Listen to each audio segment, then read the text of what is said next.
El bruxisme.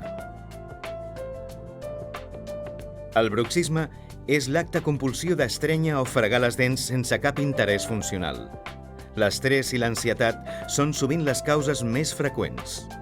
Es calcula que el 80% de la població han tingut algun episodi bruxista al llarg de la seva vida, incloent adults, adolescents i nens.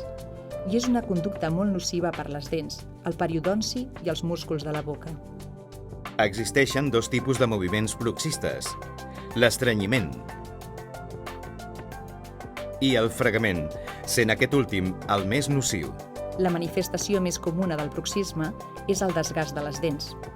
També podrà causar sensibilitat dental i fissures, o fins i tot fractures i despreniments de restauracions.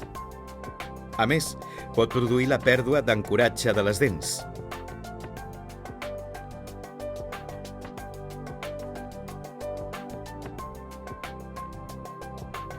El bruxisme produeix un excés d'exercici que repercutirà en els músculs masticatoris i en les articulacions de la mandíbula, provocant dolor i espetecs.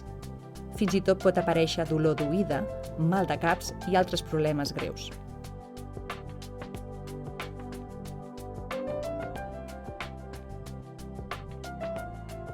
El bruxisme pot ser diürn o nocturn, sent aquest últim el més freqüent i que sovint passa desapercebut. Per evitar els efectes del bruxisme, el seu odontòleg li prescriurà una fèrula de descàrrega, també anomenada fèrula oclusal o fèrula de relaxació. La fèrula és un aparell, generalment de resina transparent, que s'interposa entre les dents. La fèrula millorarà la posició de la mandíbula, evitarà el desgast i les fractures dentals i relaxarà els músculs masticatoris. També protegirà les carilles, corones i ponts. Sens dubte, la fèrula és el tractament dental més convenient davant el bruxisme, ja que ofereix excel·lents resultats a mitjà i llarg termini.